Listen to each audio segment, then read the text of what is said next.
예수님께서 주로 활동하시고 사역하신 지역은 갈릴리라고 하는 지역이었습니다. 태어난 곳은 유다 베들레헴이었지만 예수님은 아버지 요셉의 고향인 나사렛을 중심으로 갈릴리 지역에서 활동을 하셨습니다.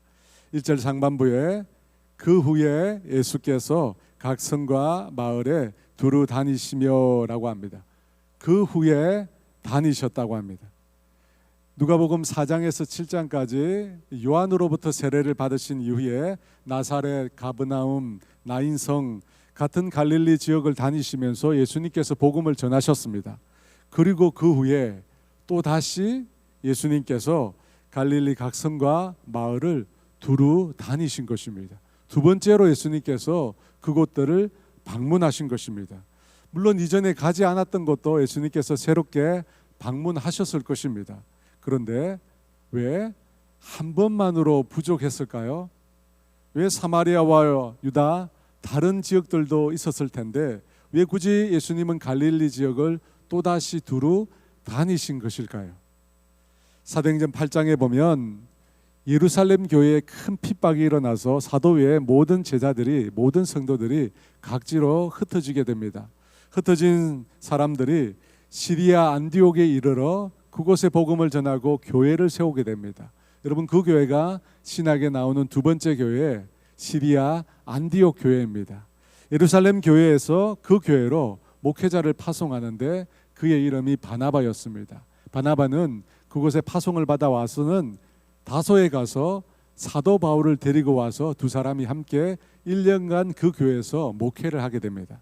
그리고 난 다음에 두 사람이 안디옥 교회로부터 파송을 받아 선교사가 됩니다. 그렇게 시작한 것이 바울과 바나바의 첫 번째 선교 여행이었습니다. 바울과 바나바는 아시아 각 지역을 다니면서 복음을 전하고 그 사람들로 하여금 주님의 몸된 교회를 세우게 합니다. 그리고 첫 번째 그 선교 여행을 마치고 돌아온 이후에 얼마 안 돼서 두 번째 선교 여행을 계획하게 됩니다. 그러면서 사도행전 15장 36절에 그 이유를 이렇게 말합니다. 며칠 후에 바울이 바나바더러 말하되 우리가 주의 말씀을 전한 각 성으로 다시 가서 형제들이 어떠한가 방문하자 하고, 우리가 주의 말씀을 전한 각 성으로 다시 가서 형제들이 어떠한가 살펴보자고 합니다. 바울과 바나바는 첫 번째 선교 여행을 통해서 세워진 교회와 성도들이 믿음 안에서 잘 서가고 있는지 확인하고 싶었던 것입니다. 지금처럼 그 당시는 통신이 발달된 시대가 아니잖아요. 처음 예수님을 믿은 그들이 신앙생활을 올바로 잘 하고 있는지, 어떻게 믿음의 삶을 잘 살아내고 있는지 그들이 알고 싶었던 것입니다. 그리고 그 모든 성도들을 믿음 안에서 격려하고 축복하고 싶었던 것입니다.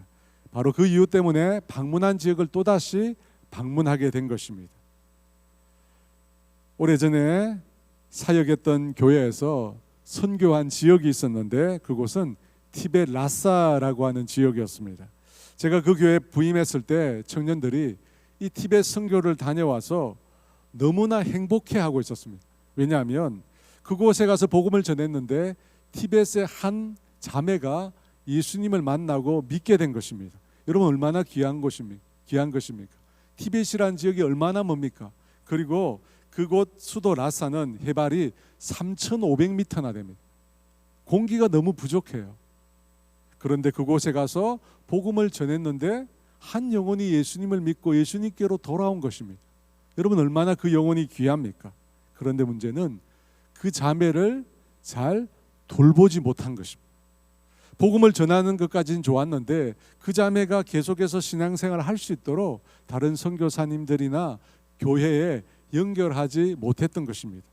다시 티벳 땅을 밟았을 때 그 자매는 저희 선교팀을 만나려고도 하지 않았습니다. 알고 보니까 여러분, 티벳은 불교 국가잖아요. 세계 7대 사찰이 티벳에 다 있습니다. 그 자매가 예수를 믿고 난 다음에 그 동네에서 왕따가 된 것입니다. 그런데 아무도 그 자매의 아픔을 위로해 주거나 신앙으로 설 수 있도록 도움을 주지 못했던 것입니다. 그것으로 인하여 마음에 큰 상처를 입고 그만 신앙을 떠나게 된 것입니다. 저희가 기쁜 마음으로, 너무나 기쁜 마음으로 그곳을 방문했는데 그 자매는 저희들을 문전박대를 했습니다. 여러분, 이와 같은 사실을 아시기 때문에 예수님께서 다시 한번 갈릴리 온 지역을 다니시면서 복음을 전하시고 또 영적인 어려움에 처한 영혼들을 돌보신 것입니다. 그러므로 사랑하는 여러분, 내가 복음을 전했다, 전도했다, 그것이 끝이 아닙니다. 내가 복음을 전한 그 영혼을 내가 돌봐야 하는 것입니다. 믿음으로 잘 쓸 수 있도록, 교회 공동체에 잘 뿌리를 내릴 수 있도록 그때까지 그 영혼을 잘 돌보고 섬겨야 하는 것입니다. 그래서 예수님께서 두 번째로 갈릴리 온 지역을 다니신 것입니다. 그러면서 무엇을 하셨다고 합니까? 1절 하반절에 하나님의 나라를 선포하시며 복음을 전했다고 합니다.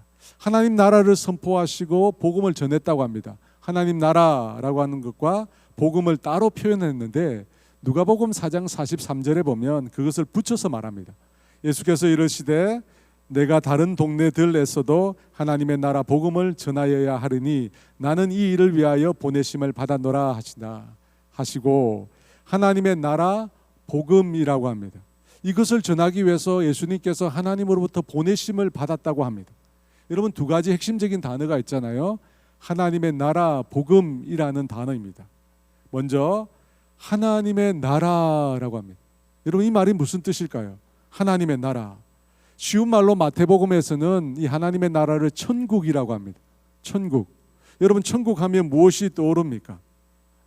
천국 하면 우리가, 예수 믿는 우리가 죽어서 가는 나라, 그곳을 우리는 천국이라고 생각합니다.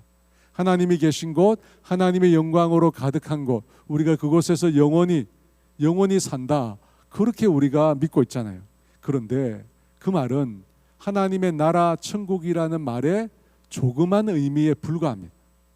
누가복음 9장 27절에 보면 이 하나님의 나라 천국은 죽어서만 가는 곳이 아니라고 합니다. 내가 참으로 너희에게 이르노니 여기 서 있는 사람 중에 죽기 전에 하나님의 나라를 볼 자들도 있느니라. 죽기 전에 하나님의 나라를 본다고 말씀합니다. 이 표현을 빌리면 하나님의 나라는 죽은 이후에 가는 곳만이 아니라는 것입니다. 그렇다면 하나님의 나라 천국은 어떤 곳일까요? 무엇을 말하는 것일까요? 누가복음 11장 20절은 이렇게 말씀합니다. 우리 다 같이 있습니다. 그러나 내가 만일 하나님의 손을 힘입어 귀신을 쫓아낸다면 하나님의 나라가 이미 너희에게 임하였느니라. 여러분, 무엇이라고 말합니까? 귀신을 쫓아내면, 예수님께서 하나님의 권능으로 귀신을 쫓아내면 하나님의 나라가 임하였다고 합니다. 귀신이 쫓겨나는 그것을 가리켜 하나님의 나라가 이미 임했다고 말씀합니다. 이것을 보면 귀신이 쫓겨가는 것과 하나님의 나라가 깊은 연관성이 있습니다. 여러분, 귀신이 쫓겨가기 전 귀신 들린 상태, 여러분, 이것은 무엇을 말하는 것일까요? 혹시 여러분 귀신 들린 분을 본 적이 있습니까? 성경이 말하고 있는 이런 귀신 들린 사람을 개인적으로 여러분이 만나신 적이 있습니까? 전 여러 번 만난 적이 있는데요. 이 사람들의 특징이 있습니다. 누가복음 8장 26절 이하에 보면 군대 귀신 들린 사람의 이야기가 나옵니다. 그 사람의 모습을 보면 귀신 들린 사람의 특징을 우리가 알 수가 있습니다. 누가복음 8장 27절입니다. 예수께서 육지에 내리심에 그 도시 사람으로서 귀신 들린 자 하나가 예수를 만나니 그 사람은 오래 옷을 입지 아니하며 집에 거하지도 아니하고 무덤 사이에 거하는 자라. 귀신 들린 자는 옷을 오랫동안 입지 않았다고 합니다. 여러분, 이게 무슨 말일까요? 인간으로서의 인격이 훼손되었다는 뜻입니다. 여러분, 인격이라고 하는 것은 사람으로서의 품격을 말합니다. 사람이 가지고 있는 사람으로서의 품격입니다. 그런데 귀신 들린 자는 귀신에 의해서 그 인격이 지배를 당한 상태입니다. 그래서 사람이 사람으로서 당연히 해야 될 행동을 하지 못하게 되는 것입니다. 자기 스스로를 통제하지 못합니다. 자기 의지대로 움직일 수가 없는 것입니다. 그 결과로 오랫동안 옷을 입지 않고 부끄러운 부분을 노출한 채로 지내게 되는 것입니다. 이처럼 귀신 들린 사람은 그 인격이 귀신에 의해서 지배를 받아서 자신의 행동을 통제하지 못하는 상태가 된 것입니다. 그런데 여러분, 행동뿐만 아니라 말도 그렇습니다. 귀신 들린 사람은 정상적인 사람이 하는 것처럼 말을 하지 못합니다. 누가복음 8장 28절에 보면 예수를 보고 부르짖으며 그 앞에 엎드려 큰 소리로 불러 이르되 지극히 높으신 하나님의 아들 예수여, 당신이 나와 무슨 상관이 있나이까? 당신께 구하노니 나를 괴롭게 하지 마옵소서. 여러분, 이 행동을 하고 이 말을 하는 사람이 누굽니까? 귀신 들린 사람 안에 있는 귀신이 지금 이런 말을 하는 것입니다. 마귀에 의해서 그 인격이 지배를 당하니까 자신도 모르는 말들을 이 사람이 막 내뱉고 있습니다. 자신이 언제 예수님을 보았다고, 자신과 무슨 상관이 있냐고, 자신을 괴롭게 하지 말라고 전혀 이해할 수 없는 말들을 그가 하고 있습니다. 여러분, 이 모든 것들은 마귀에 의해서 그 인격이 지배를 받았기 때문에 나타나는 현상입니다. 실제 여러분, 귀신 들린 사람을 나중에 귀신이 쫓겨나고 난 다음에 만나게 되면 그가 왜 자신이 그곳에 있는지를 알지 못합니다. 무슨 말을 했는지도 기억조차 하지 못하게 됩니다. 왜냐하면 그 인격이 마귀에 의해서 지배를 받았기 때문입니다. 여러분, 그 사람을 가리켜 성경이 귀신 들린 사람이라고 말하는 것입니다. 그렇게 귀신이 들린 자, 마귀에 의해서 그 인격이 지배를 받은 자, 그 사람의 나중 결과가 어떻게 될까요? 귀신 들린 자가 나중에 어떻게 될까요? 그대로 두면 어떻게 될까요? 죽게 됩니다. 누가복음 8장 32, 33절에 이렇게 말합니다. 마침 그곳에 많은 돼지떼가 산에서 먹고 있는지라 귀신들이 그 돼지에게로 들어가게 허락하심을 간구하니 이에 허락하시니 귀신들이 그 사람에게서 나와 돼지에게로 들어가니 그 떼가 비탈로 내리달아 호수에 들어가 몰사하거늘. 귀신 들린 사람에게서 귀신이 나와서 돼지떼에게로 들어가니까 어떻게 됩니까? 그 돼지떼가 산비탈을 내리달아 호수에 빠져서 그 모든 돼지떼가 죽게 됩니다. 여러분은 왜 어떻게 마귀가 역사하는 곳에 그와 같은 죽음의 현상들이 일어나는 것일까요? 그것은 마귀가 죽음의 세력을 붙잡고 있기 때문에. 히브리서 2장 14절에 이렇게 말합니다. 자녀들은 혈과 육에 속하였음에 그도 또한 같은 모양으로 혈과 육을 함께 지니심은 죽음을 통하여 죽음의 세력을 잡은 자 곧 마귀를 멸하시며. 마귀를 어떤 자라고 말하고 있습니까? 죽음의 세력을 잡고 있는 자라고 말하고 있습니다. 그러므로 마귀가 역사하는 곳의 종착점은 어떻게 됩니까? 죽음으로 끝이 납니다. 마가복음 9장에 보면 이 귀신 들린 아들을 고치려고 예수님께 데려온 한 아버지의 이야기가 나옵니다. 마가복음 9장 22절입니다. 귀신이 그를 죽이려고 불과 물에 자주 던졌나이다. 그러나 무엇을 하실 수 있거든 우리를 불쌍히 여기사 도와주옵소서. 무엇이라고 합니까? 귀신이 그를 죽이려고 자주 물과 불에 던졌다고 합니다. 여러분, 이것이 마귀의 역사입니다. 마귀는 하나님이 주신 가장 소중한 이 생명을 해하려고 부단히 애를 쓰고 있습니다. 그게 마귀가 하는 짓거리입니다. 지금은 전혀 그렇지 않는데요. 저희 둘째가 초등학교 4학년 때 밤에 잠을 자지 못하고 자주 저에게 왔습니다. 그래서 저에게 와서 이런 소리를 해요. 자신에게 이런 소리가 자주 들린대. 너는 없어져도 돼. 너는 필요 없어. 아무도 너를 찾지 않아. 이런 목소리가 자기에게 자주 들린대. 그래서 제가 물었죠. 누가 한 말 같아? 하나님이 하신 것 같아? 아니면 마귀가 하는 것 같아? 제가 물었습니다. 마귀가 하는 것 같대요. 그래서 제가 기도해줬죠. 기도해주고 편안히 잠을 많이 잤습니다. 여러분, 마귀는 죽음의 세력을 붙잡고 있습니다. 그래서 우리 인생으로 하여금 자꾸 죽음으로 내몰려고 합니다. 자꾸 죽음을 생각하게 만들. 조금만 어려움이 찾아오면 죽고 싶게 그렇게 자꾸 만드는 것입니다.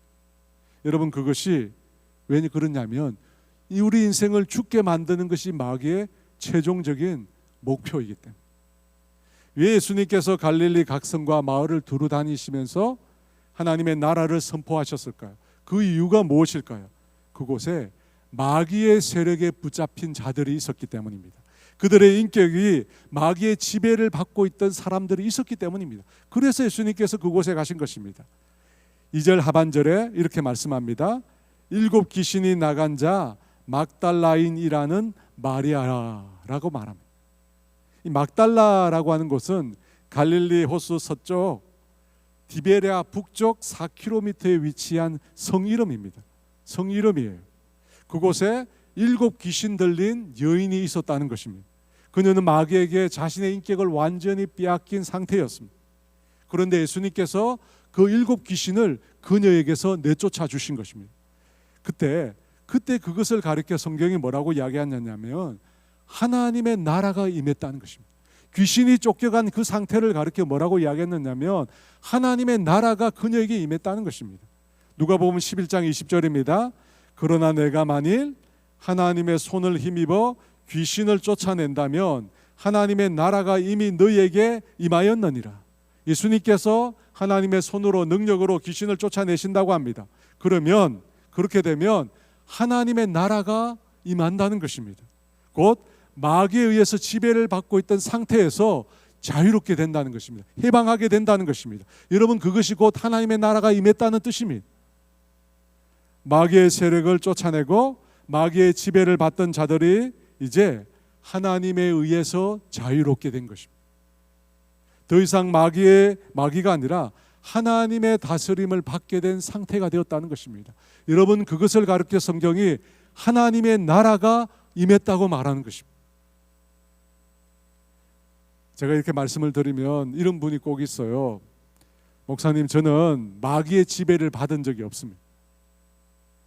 옷을 벗고 다닌 적도 없고 제가 알지 못하는 이상한 말을 한 적도 없습니다 라고 마음으로 생각하는 분들이 있습니다.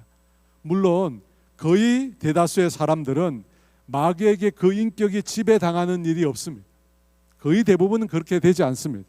하지만 사람의 인격이 완전히 장악당하지는 않지만 마귀의 영향력 아래 대부분 놓이게 됩니다. 에베소서 2장 2절에 이렇게 말합니다. 그때는 너희는 그 가운데서 행하여 이 세상 풍조를 따르고 공중의 권세 잡은 자를 따랐으니 곧 지금 불순종의 아들들 가운데서 역사하는 영이라. 예수를 믿지 아니하는 사람뿐만 아니라 예수를 믿는 사람들도 이 세상 풍조를 따르면 마귀의 영향력 아래 놓이게 된다는 것입니다. 왜냐하면 마귀가 공중 권세를 잡고 있으니까요. 언제든지 공중 권세를 잡고 있으니까 언제든지 우리에게 영적인 영향을 마귀가 미칠 수 있다는 것입니다. 그래서 예수님의 제자 중 가룟 유다가 시험에 든 것입니다. 요한복음 13장 2절에 이렇게 말합니다. 마귀가 벌써 시몬의 아들 가룟 유다의 마음에 예수를 팔려는 생각을 넣었더라. 여러분, 이 말씀을 보면 예수님을 팔려는 생각이 처음부터 가룟 유다에게서 나온 것이 아닙니다. 마귀가 유다의 마음속에 그런 생각을 집어넣은 것입니다. 왜 어떻게 마귀가 그런 생각을 유다에게 집어넣을 수 있었을까요? 유다가 세상 풍조를 따랐기 때문에, 세상 풍조를 따르고 공중 권세 잡은 자를 따르고 있었기 때문입니다. 그래서 그 마귀로부터, 그 공중 권세 잡은 자로부터 영적인 영향을 받은 것입니다. 그 영향력 아래 있었기 때문에 그가 그런 죄를 저지른 것입니다. 여러분, 강도가 세기가 다를 뿐이지 마귀에게 그 인격이 지배를 받은 자나 마귀의 영향력 아래에 있는 자나 넓은 범주로 보면 모두가 마귀의 다스림 하에 있는 것입니다. 그러면 마귀가 어떻게 우리 인간을 그렇게 다스릴 수 있을까요? 우리는 만물의 영장이잖아요. 하나님의 형상을 입은 존귀한 하나님의 백성이잖아요. 그런데 어떻게 그런 피조물이 마귀의 지배를 받고 마귀의 다스림을 받게 되는 것일까요? 그것은 바로 죄 때문입니다. 요한일서 3장 8절은 이렇게 말합니다. 우리 같이 읽습니다. 죄를 짓는 자는 마귀에게 속하나니 마귀는 처음부터 범죄함이라 하나님의 아들이 나타나신 것은 마귀의 일을 멸하려 하심이라. 여러분, 죄를 짓는 자가 어떻게 된다고 합니까? 마귀에게 속하게 된다고 합니다. 마귀의 지배를 받는다는 것입니다. 마귀의 영향력 아래 놓이게 되는 것입니다. 그렇다면 여러분, 죄가 무엇입니까? 죄는 하나님께 반역하는 것입니다. 성경이 말하고 있는 죄는 윤리 도덕적인 죄가 아닙니다. 하나님께 반역하는 것입니다. 하나님의 말씀을 거부하고 하나님의 법을 떠나는 것입니다. 그것이 죄입니다. 그렇게 되면 누구에게 속하게 된다고 합니까? 누구에게 영향을 받는다고 합니까? 마귀로부터 영향을 받게 됩니다. 마귀에게 속하게 되는 것입니다. 그런데 만약 그런 상태에서, 그런 영향을 받는 상태에서 자신의 의지까지, 선택의 의지까지 마귀에게 넘겨주면 여러분, 그때 마귀가 그 사람의 인격을 지배하는 것입니다. 여러분, 이 모든 것들은 죄라고 하는 것에서부터 시작이 됩니다. 그런데 우리 인간은 원죄를 가지고 태어나잖아요. 태어날 때부터 하나님께 반항합니다. 태어날 때부터. 그래서 여러분, 우리가 마귀의 영향을 받을 수밖에 없는 것입니다. 여러분, 그것으로부터 우리가 벗어나야 합니다. 마귀의 다스림으로부터 우리가 벗어나야 합니다. 어떻게 하면 벗어날 수 있습니까? 예수님 말씀하셨잖아요. 하나님 나라가 임하면, 하나님의 나라가 임하면 마귀가 쫓겨나죠. 우리 가운데 하나님의 나라가 임해야 됩니다. 하나님의 나라가 임하면 그때 마귀의 영향력은 우리로부터 벗어나게 되는 것입니다. 떠나가게 되는 것입니다. 여러분, 우리는 영적으로 들여다보면 하나님께 속하든지 마귀에게 속하든지 둘 중 하나입니다. 중립지대가 없습니다. 영적인 세계에는 중립지대가 없어요. 마귀에게 속하든지 하나님께 속하든지 둘 중에 하나입니다. 그런데 원죄를 가지고 태어나는 모든 인간들은 치명적으로 마귀의 다스림을 받을 수밖에 없잖아요. 그러면 그것으로부터 벗어나는 길은 무엇일까요? 방금 읽었는데요. 요한일서 3장 8절입니다. 같이 있습니다. 죄를 짓는 자는 마귀에게 속하나니 마귀는 처음부터 범죄함이라 하나님의 아들이 나타나신 것은 마귀의 일을 멸하려 하심이라. 여러분, 예수님께서 각 성과 마을을 두루 다니시면서 하나님 나라를 선포하시고 복음을 전파했다고 했습니다. 하나님 나라와 복음을 말씀하셨다는 것입니다. 이것을 보면 하나님 나라와 복음이라고 하는 것이 깊은 연관성이 있습니다. 무슨 연관성이 있을까요? 마귀와 죄의 관계와 똑같습니다. 여러분, 죄를 지으면 어떻게 됩니까? 마귀에게 속한 자가 됩니다. 마귀의 영향력 아래에 놓이게 됩니다. 마찬가지로 복음을 믿으면 어떻게 됩니까? 하나님 나라가 임하게 되는 것입니다. 우리가 복음을 믿게 되면, 예수님을 믿게 되면 하나님 나라가 우리 가운데 임하는 것입니다. 그렇다면 복음이 무엇입니까? 복음을 믿으면 하나님 나라가 임하거든요. 예수님께서 하나님 나라를 선포하는 그곳에 복음을 전했다고 하셨잖아요. 그렇게 복음을 전하니까 마귀가 떠나가게 됐거든요. 그렇다면 복음이 무엇입니까? 복된 소식이라고 그러죠. 우리가 신앙생활 20년, 30년, 40년 하셨는데 여전히 복된 소식이라고 하면 안 되겠죠. 여러분, 복음이 무엇입니까? 하나님의 아들이 나타나신 것은 마귀의 일을 멸하려 하심이라. 여러분, 이것이 복음입니다. 이것이 복음이에요. 마귀가 그 세력을 펼칠 수 있는 것은 죄 때문입니다. 죄 때문에 마귀가 죽음의 세력을 붙잡고 있는 것입니다. 그런데 하나님의 아들이신 예수님께서 우리 인생의 죄를 없애주려고 우리 가운데 오셨잖아요. 그리고 십자가에서 우리 죄를 대신하여 주님께서 죄의 대가인 죽음을 당하셨습니다. 그래서 그 결과로 인해서 어떻게 됩니까? 예수님을 믿는 자에게, 예수님 안에 있는 자에게 죄로부터 자유를 얻게 된 것입니다. 여러분, 그것이 복음입니다. 예수님께서 우리 죄를 대신하여 죽으심으로 죄의 세력으로부터 우리를 벗어나게 하신 것입니다. 그 예수님을 믿는 자에게 주님은 죄로부터 자유케 되는 놀라운 권세를 주신 것입니다. 여러분, 이것이 복음입니다. 예수님을 믿음으로 우리가 죄로부터 자유케 된 것입니다. 그래서 성경을 읽어보면 이 복음이라는 말 앞에 그리스도, 예수라는 말이 덧붙여 있습니다.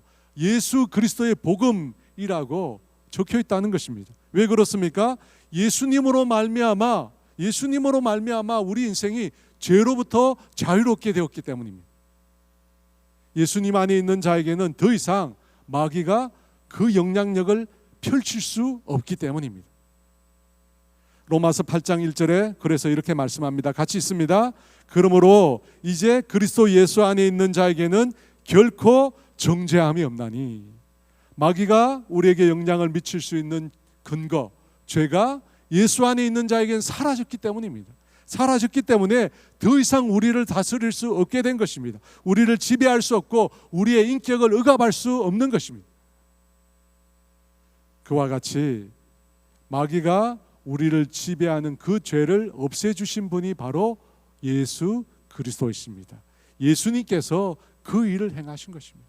예수님께서 행하신 그 구원을 저와 여러분 각 사람에게 적용시켜 주시는 분이 계십니다. 여러분 그분이 누구십니까? 그분이 바로 성령 하나님이십니다. 예수님께서 십자가에서 이루신 그 구원을 저와 여러분의 각자에게 적용하신 분, 그분이 성령님이세요. 그래서 로마서 8장 1절과 2절에 이렇게 말합니다. 다시 있습니다. 그러므로 이제 그리스도 예수 안에 있는 자에게는 결코 정죄함이 없나니 이는 그리스도 예수 안에 있는 생명의 성령의 법이 죄와 사망의 법에서 너를 해방하였습니다. 예수님으로 말미암아 우리가 죄로부터 자유롭게 되었습니다. 여러분 그것을 다르게 말하면 그리스도 안에 있는 생명의 성령의 법, 성령의 능력이 죄와 사망의 법, 마귀의 권세로부터 너를 해방하였습니다. 여러분 성령님께서 당신의 능력으로 우리를 해방시켜 주신 것입니다. 자유롭게 하신 것입니다. 그 성령님을 누가복음 4장 18절에는 이렇게 또한 묘사합니다. 주의 성령이 내게 임하셨으니 이는 가난한 자에게 복음을 전하게 하시려고 내게 기름을 부으시고 나를 보내사 포로된 자에게 자유를, 눈먼 자에게 다시 보게 함을 전파하며 눌린 자를 자유롭게 하고. 성령이 내게 임하셨다고 합니다. 성령이 임하실 때 어떤 일이 일어났다고 합니까? 포로된 자가 자유롭게 되었다고 합니다. 죄와 사망에 놓여 있는, 죄와 사망에 매여 포로된 자가 자유롭게 된다고 합니다. 눌린 자가 자유롭게 된다고 합니다. 여러분 여기서 눌린 자는 무엇을 말하느냐면 하나님을 떠났기에 이 세상 근심 걱정으로 눌린 자를 말합니다. 그 사람이 자유롭게 되었다고 합니다. 언제요? 주의 성령이 임하셨을 때, 성령님이 임하셨을 때 그런 일이 일어납니다. 여러분 그래서 성령님이 임하셨다는 말은 하나님 나라가 임했다는 말과 똑같습니다. 하나님 나라가 임했다는 말과 성령님이 임했다는 말이 똑같습니다. 하나님의 다스림이 이루어졌다는 말과 똑같은 말입니다. 그때 어떤 일이 일어납니까? 마귀가 쫓겨갑니다. 마귀의 세력이 떠나가게 되는 것입니다. 그래서 포로된 자가 자유롭게 되고 눌린 자가 자유롭게 되는 것입니다. 사랑하는 여러분, 여러분 자신에게 또 여러분 가정에 이와 같은 하나님 나라가 임해야 되지 않겠습니까? 여러분 그렇지 않습니까? 여러분 가정에 정말로 성령님의 임재가 필요하지 않습니까? 여러분 가정에 하나님의 나라가 임할 때 모든 악한 영들이 떠나가게 되는 것입니다.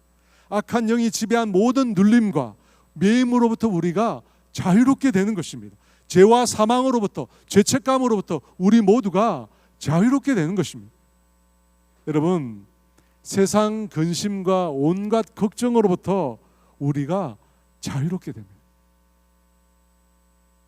세상 근심과 걱정, 여러분이 가지고 계신 그 세상 근심과 걱정 자연스러운 것이 아닙니다.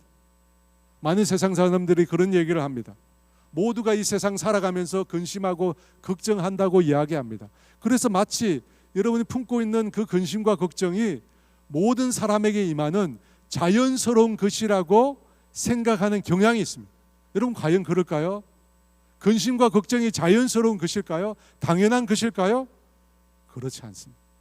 결코 그렇지 않습니다. 우리 인생이 하나님을 떠났기 때문입니다. 하나님께로부터 우리가 떠나서 죄인이 되었기 때문에 우리 가운데 근심과 걱정이 임하는 것입니다. 그 세력에 눌려서 우리가 숨도 쉬지 못하고 살아가는 것입니다. 하나님을 떠났기 때문에. 그래서요, 우리 가운데 성령이 임하실 때 그 모든 것으로부터 우리가 자유롭게 되는 것입니다. 고린도후서 3장 17절은 이렇게 말합니다. 여러분 기억하십시오. 주는 영이시니 주의 영이 계신 곳에는 자유가 있느니라. 주의 영이 계신 곳엔 자유가 있다고 합니다. 우리를 누르고 있는 근심과 걱정으로부터 우리가 자유롭게 되는 것입니다. 언제요? 주의 영이 임하실 때, 하나님 나라가 우리 가운데 임하실 때 그런 역사가 일어난다는 것입니다. 사랑하는 여러분, 그와 같은 하나님 나라의 임재가 우리에게는 정말 절실히 필요합니다. 금주 주말인 7월 16일부터는 퀴어 축제, 동성애 축제라고 하는 것이 있습니다. 7월 16일부터 31일까지 서울시청 광장에서 보름간 진행이 됩니다. 여러분 그곳에 가보면 마귀의 지배를 받고 있는 자들, 마귀의 영향력 아래에 놓여 있는 자들을 쉽게 만날 수 있습니다.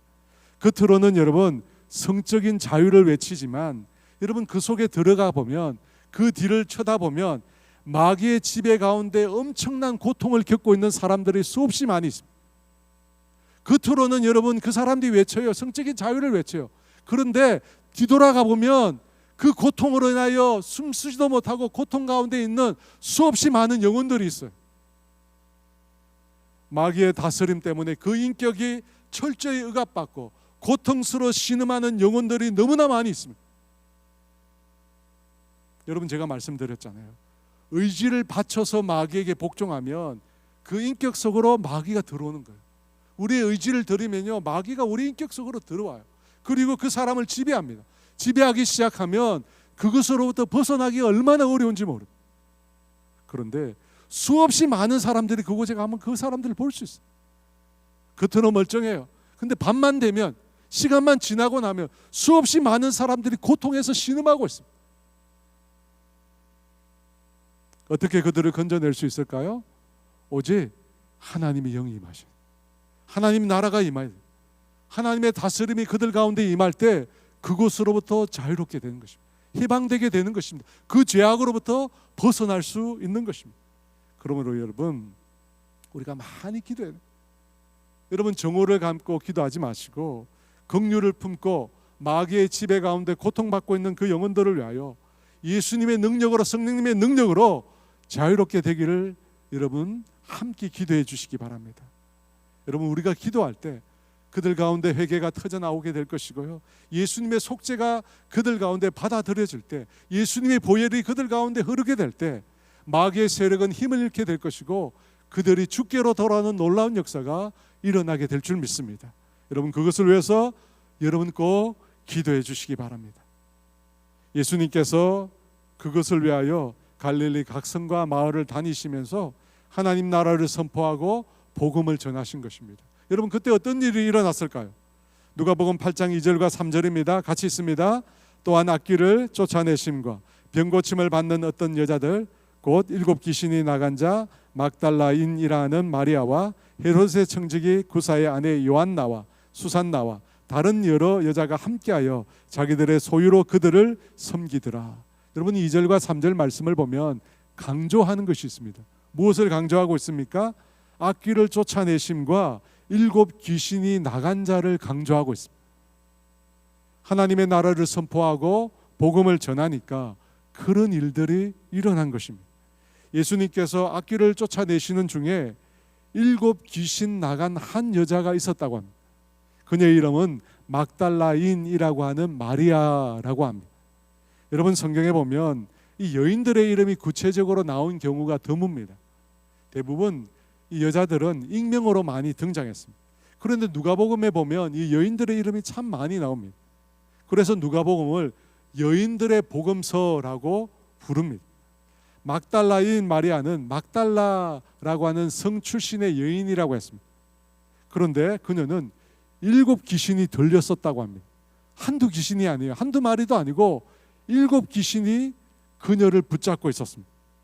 여러분 성경에 보면 7이라는 숫자는 충만한 숫자잖아요. 그렇게 보면 막달라 마리아는 귀신으로 충만한 여인이었습니다. 여러분 그 여인의 삶이 어땠을까요?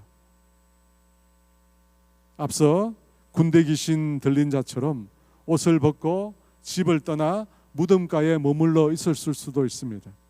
막달라 이 마리아의 삶도 별반 다르지 않았을 것입니다. 마귀에게 철저히 지배를 당해서 말로 닿을 수 없는 고통을 느끼며 살고 있었습니다. 그녀의 인격은 마귀에게 철저히 유린을 당한 상태였습니다. 그런데 예수님께서 하나님 나라와 복음을 선포하시면서 귀신을 쫓아내 주셨습니다. 마리아가 그토록 그를 괴롭혔던 마귀의 세력에서 벗어나게 된 것입니다. 하나님 나라가 임했고 성령님이 임재하셨고 하나님의 다스림을 이제 그녀가 받게 된 것입니다. 여러분, 그런 삶을 살게 된 이후 어떻게 되었을까요? 그 이후에 그녀는 어떤 삶을 살게 되었을까요? 누가복음 8장 2절과 3절에 이렇게 말합니다. 7 귀신이 나간 자 막달라인이라 하는 마리아와 헤롯의 청지기 구사의 아내 요한나와 수산나와 다른 여러 여자가 함께하여 자기들의 소유로 그들을 섬기니라. 막달라 마리아는 다른 여자들과 함께 자기들의 소유로 그들 곧 예수님과 제자들을 섬겼다고 말씀하고 있습니다. 여러분, 어떻게 섬겼을까요? 어떤 마음으로 이 마리아가 섬겼을까요?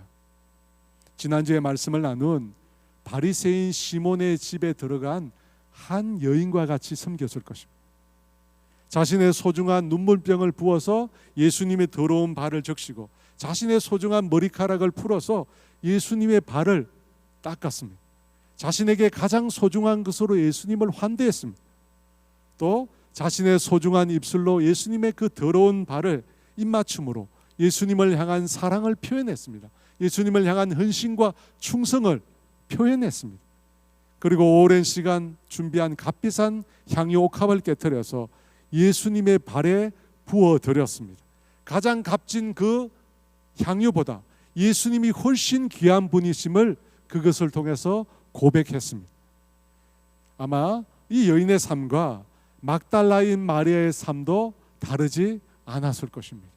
그런데 여러분, 성경에 보면 이 섬겼다라고 하는 말이 마지못해 노예로 섬겼다는 그런 뜻이 아닙니다. 이 섬겼다는 말은 자원해서 섬겼다는 뜻입니다. 사랑해서 주님과 제자들을 섬겼다는 뜻입니다. 그런데 이 단어의 시제를 보면 일회적인 것이 아니라 지속적인 것을 함축하고 있습니다. 한번 자기 이름을 내려고 한번 나 자신을 이익을 위해서 그렇게 한 것이 아니라는 것입니다. 지속적으로 예수님과 제자들을 섬겼다는 것입니다. 여러분, 누군가를 섬긴다, 누군가를 사랑해서 섬긴다, 그 사람이 그러한 진정한 의도로 섬김을 했다라고 하는 증거가 무엇인지 아십니까? 그것은 지속성이라는 것입니다. 지속성. 누군가를 사랑으로 섬기는 사람은 지속적으로 섬기는 속성을 가지게 됩니다. 한두 번이 아니라 계속해서 그 영혼을 섬기게 된다는 것입니다. 제가 이 재수하던 시절에 다니는 교회에 선배가 있었습니다. 이 선배가 당시 의대를 다니고 있었는데요. 이 형은 의대를 다니면서도 이 고아원에 있는 한 고아를 후원을 했습니다. 성경을 공부하면서 주님의 사랑을 실천하기 위해서 성경을 공부하다 보니까 주님의 사랑을 경험하게 되잖아요. 그 사랑이 너무 커서 자신이 누군가를 섬기고 싶어서 고아원을 자신이 자기 발로 찾아가서 한 고아를 그곳에서 발견하고 그 아이를 후원하게 되었습니다. 그런데 이 형은 시간만 되면 그 고아원을 찾아가는 것입니다. 한 주에 한 번 이상 꼭 그 고아원을 방문했습니다. 여러분, 의대생이니까 얼마나 공부할 게 많습니까? 인턴 레지던트 하는데 얼마나 바쁩니까? 그런데도 시간만 나면 그 고아원을 가는 것입니다. 그래서 제가 놀랐습니다. 아니, 어떻게 그 바쁜 중에도 이렇게 계속해서 지속적으로 오랜 시간 동안 이 아이를 섬길 수 있을까? 그 아이가 초등학생이 되고 중학생이 되고 고등학생이 되었습니다. 그때까지 그 형은 늘 그 아이 곁에 있었습니다. 제가 고향을 떠나가고요, 가끔 그 형 생각이 났습니다. 그렇게 오랫동안 그 아이를 후원하고 섬겼는데 지금은 그 형이 어떤 삶을 살고 있을까? 제가 궁금했습니다. 그러다가 우연히 이 금요기도에 강사로 오신 의사 선생님을 통해서 그 형의 안부를 제가 듣게 되었습니다. 안부를 물어보니까요, 전쟁이 한창이었던 예멘 땅, 그 예멘 땅에서 총알이 빗발치는 그 땅에서 의료 선교사로 섬겼다고 합니다. 그리고 더 이상 선교 사역을 할 수 없게 되었을 때 레바논이라는 곳으로 가서 시리아 난민, 한참 많았죠. 시리아 난민을 돌보는 그런 사역을 했다고 합니다. 그리고 그 형이 쓴 책이 샬롬, 이 세상을 향한 하나님의 열정이라고 하는 책을 썼더라고요. 저는 그 형의 모습을 보면서 참 큰 은혜를 받았습니다. 그 대학교 시절에 그 고아 한 명을 그렇게 지속적으로 돌보는 그 모습이 어떻게 되었을까 저는 늘 궁금했거든요. 그런데 그때 그 모습을 잊지 않고 평생 섬김의 삶을 포기하지 않고 지속적으로 해가는 형을 내가 발견하게 되었거든요. 그래서 저는 참 기뻤어요. 아, 그분이 정말로 하나님을 만난 사람이 맞구나, 하나님의 은혜를 경험한 사람이 맞구나 라고 하는 사실을 깨닫게 된 것입니다. 여러분, 예수님께서 한 번이 아니라 복음을 전한 그 영혼을 돌보시기 위해서 또다시 갈릴리를 찾았잖아요. 여러분, 그 지속성이 중요한 것입니다. 한두 번 누구나 할 수 있습니다. 하지만 진짜 사랑하는 사람은 계속적으로 끝까지 하는 사람입니다. 막달라 마리아도 마찬가지입니다. 막달라 마리아는 예수님께서 마지막 십자가에서 숨을 거두실 때 그곳에 있었습니다. 제자들이 다 예수님으로 인해서 도망을 갔을 때, 예수님이 처형을 당하는 모습을 보고 무서워서 도망갔을 때 막달라 마리아는 도망가지 않고 예수님 곁을 지켰습니다. 그리고 예수님께서 죽으신 이후 안식 후 첫날 새벽에 향품을 준비해서 예수님의 무덤가를 찾아갔습니다. 예수님의 무덤가를 찾아간 3명의 여인 중에 막달라 마리아가 있었습니다.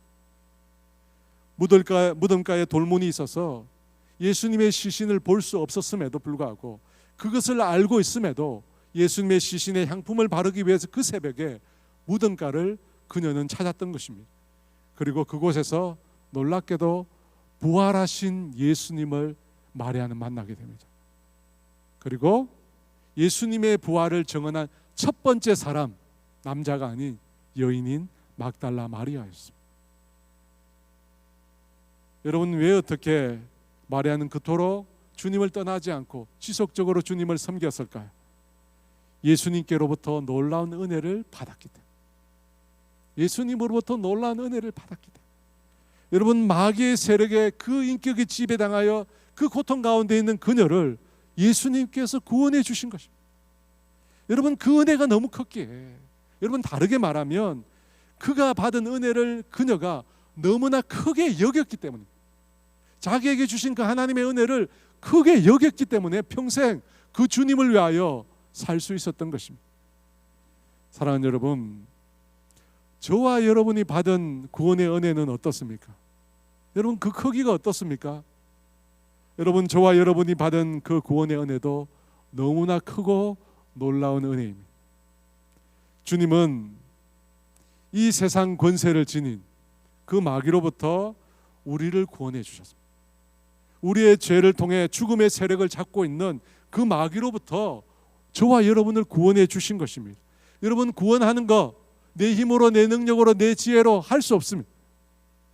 그래서 주님께서 십자가에서 내 죄를 대신해 주셨기 때문에 저와 여러분이 구원을 얻은 것입니다. 그 예수님의 속죄로 우리가 마귀의 다스림으로부터 자유롭게 된 것입니다. 여러분, 마귀의 다스림으로부터 예수님 때문에, 예수님의 그 복음 때문에 우리가 자유롭게 된 것입니다. 만약 그렇지 못했다면 저와 여러분은 여전히 마귀의 지배하에 놓여 있었을 것입니다.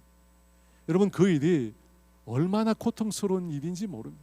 여러분, 마귀의 지배를 받으면 우리의 인격은 처참히 파괴되고 우리의 삶은 철저히 유린됩니다. 여러분, 그 고통을 우리가 감내할 수 있을까요? 마귀의 다스림을 받아서 예수님을 팔게 된 유다의 최후가 어떻게 됩니까? 너무나 고통스러워서 목을 달게 됩니다. 마귀가 다스리는 끝은 죽음으로 끝나는 것입니다. 여러분, 그 죽음 위에 또 뭐가 있습니까? 죽음으로 다 끝납니까? 죽음 위에 영원한 멸망이 있습니다. 영원한 심판이 있습니다. 영원한 지옥이 있습니다. 그런데 그 모든 것으로부터 우리 주님이 저와 여러분을 구원해 주셨습니다. 여러분, 이 은혜가 놀랍지 않습니까? 여러분, 이 사랑이 놀랍지 않습니까? 이 사랑이 크지 않습니까? 여러분, 이 사랑을, 이 은혜를 크게 생각하는 사람은 평생 동안 주님을 섬기고 마귀로부터 고통당하고 있는 영혼들을 구원하기 위해서 애쓰게 될 것입니다. 여러분 그렇지 않습니까? 그 은혜를 크게 여기는 사람은 주님을 위하여 막달라 마리아처럼 평생 주님을 섬기게 될 것입니다. 그뿐만 아니라 마귀의 고통 가운데 살아가는 인생들을 복음을 전해서, 이 생명의 복음을 전해서 그들 모두를 건져내게 될 것입니다. 사랑하는 여러분, 저와 여러분이 그러한 삶을 살기를 원합니다. 저와 여러분이 그런 복음의 삶을 살기를 원합니다. 저와 여러분이 그렇게 복음을 전할 때 하나님의 나라가 임하는 것들을 경험하기를 원합니다. 그런 놀라운 역사를 경험하게 되는 저와 여러분 되시기를 주의 이름으로 축원합니다. 우리 함께 찬양하도록 하겠습니다. 6월절 어린 양의 피로 함께 찬양합니다. 6월절 어린 양의 피로 나의 삶의 문이 열렸네. 저 어둠의 권세는 힘이 없네. 주 보혈의 능력으로 원수가 날 정죄할 때에도 난 의롭게 설 수 있네. 난 더 이상 정죄함 없네. 난 주 보혈 아래 있네. 난 주 보혈 아래 있네. 그 피로 내 제사했네.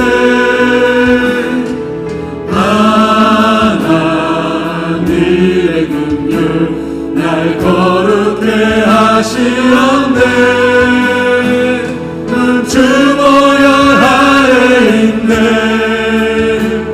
난 원수의 어떠한 공격에도 더 이상 넘어지지 않네. 난 주 보혈 아래 있네.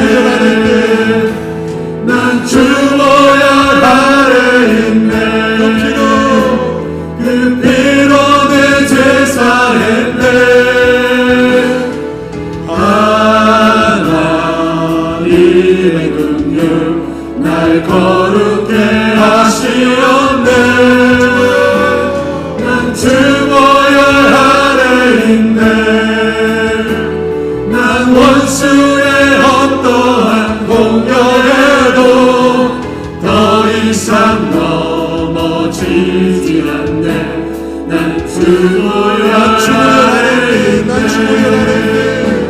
난 주 보혈 아래 있네.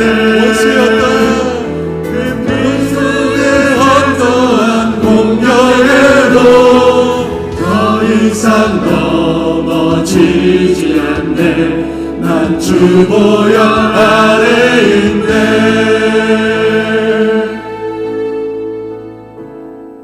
여러분 주 보혈 아래 있는 줄 믿으십니까? 예수 안에 있는 자에게 결코 정죄함이 없다고 했습니다. 예수님 안에 있는 자는 그 어떤 마귀의 세력도 우리를 지배할 수 없습니다. 여러분 예수님 안에 있다는 사실이 이렇게 놀라운 것입니다. 여러분 신앙생활은 고상한 문화생활이 아닙니다. 착각하지 마십시오. 그저 왔다 갔다 하는 문화활동이 아닙니다. 여러분 신앙생활은 전쟁입니다. 전쟁이에요. 총알이 빗발치는 가운데 살아가야 할 전쟁입니다. 오늘 우리는 마귀의 세력과 전쟁을 치러야 합니다. 나는 전쟁이 싫다고, 나는 전쟁을 피하고 싶다고 마귀가 여러분을 그냥 두는 게 아니에요. 가만히 안 둡니다. 오히려 마귀를 대적할 때 원수 마귀는 우리를 떠나가는 것입니다. 여러분 대적하셔야 됩니다. 여러분 삶 가운데 눌림이 있습니까? 삶의 근심과 걱정 가운데 여러분이 심령이 눌리고 있습니까? 여러분 자연스러운 게 아니라니까요. 그거는 마귀가 여러분의 심령 가운데 여러분을 넘어뜨리기 위해 영향을 미치는 것입니다. 잠을 잘 때마다 영적으로 혼탁한 가운데 계신 분이 있으십니까? 나쁜 꿈을 꾸시는 분이 있습니까? 아니면 끊임없이 넌 필요 없어, 넌 가치 없어, 아무도 너를 기억하지 않아 라고 하는 음성이 들리시는 분이 있으십니까? 여러분 대적하십시오. 대적하십시오. 예수 이름으로 대적할 때 마귀는 떠나가는 것입니다. 예수님의 이름을 부를 때 하나님은 우리 가운데 임하십니다. 하나님 나라는 우리 가운데 임하십니다. 성령은 우리 가운데 임하십니다. 주는 영이시니 주의 영이 계신 곳에 자유가 있느니라. 여러분은 왜 매인 채로 살아가십니까? 왜 눌린 채로 살아가십니까?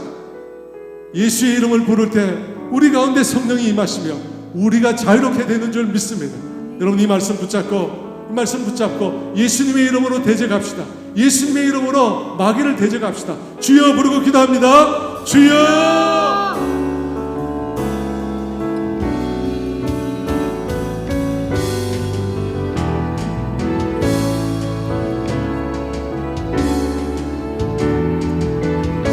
아버지 우리 가운데 임하여 주시옵소서. 거룩한 영으로 우리 가운데 임하여 주시옵소서. 성령의 빛으로 우리 가운데 임하여 주시옵소서. 아버지 오늘 눌린 가운데 있는 영혼들과 주여 임하여 주시옵소서. 주여 거룩한 영으로 임하여 주시옵소서. 아버지 이들을 어루만져 주시옵소서.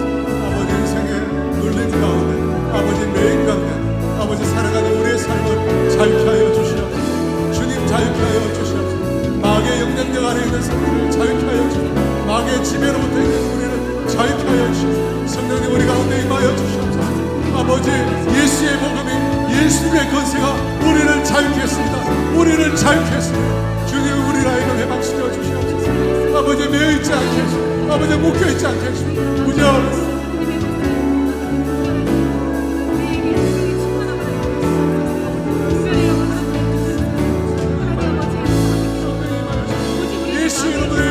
예수 이름으로 아버지 임하시옵소서. 주여 임하여 주시옵소서. 새롭게 하여 주시옵소서.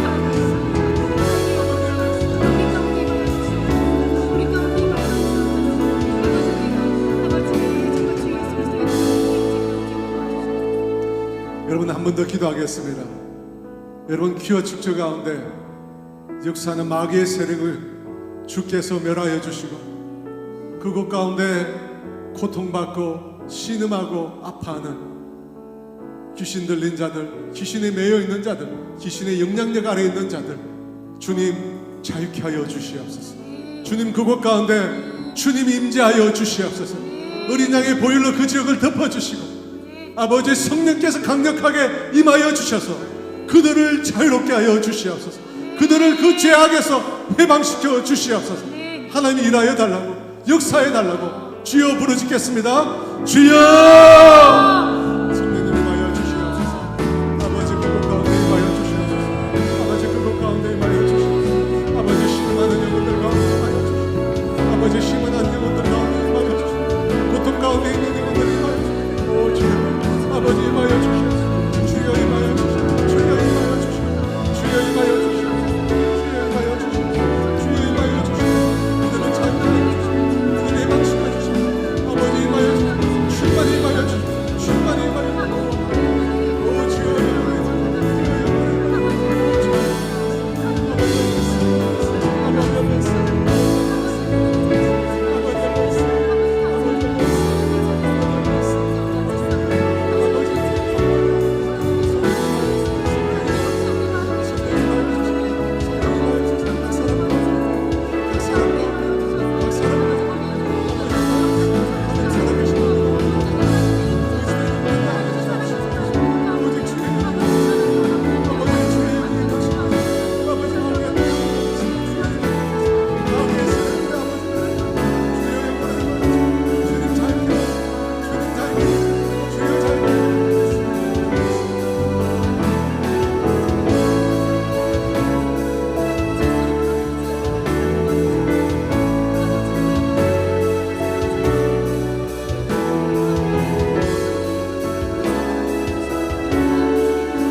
그리스도 예수 안에 있는 자에게는 결코 정죄함이 없나니 그리스도 예수 안에 있는 생명의 성령의 법이 죄와 사망의 법에서 너희를 해방하였습니다.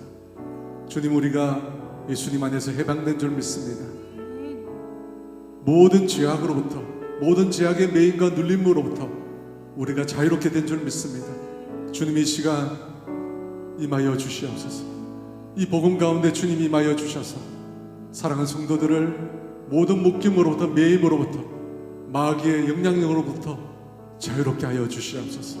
할렐루야, 할렐루야, 할렐루야.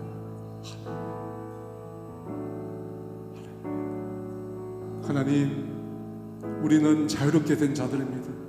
더 이상 죄에 매여 종노하지 않게 하여 주시고, 아버지, 우리에게 주신 이 놀라운 은혜를 날마다 기억하며 날마다 이 은혜를 소중히 여기며 살아가는 주의 백성들 되게 하여 주시옵소서. 그래서 주님을 섬기고 주님의 몸된 교회를 평생 아름답게 섬겨가게 하여 주시고, 마귀에게 눌린 자를 자유롭게 하는 이 복음 전파에 우리 모두가 쓰임받게 하여 주시옵소서. 지금은 우리 주 예수 그리스도의 은혜와 하나님의 다함이 없는 사랑하심, 성령의 교통하심과 인도하심과 위로하심, 주의 복음을 위하여 아낌없이 자신을 드리며 영혼을 살리는 일에 헌신하기로 결단하는 사랑하는 성도들 위해 이제로부터 영원토록 함께 하시기를 간절히 축원하옵나이다.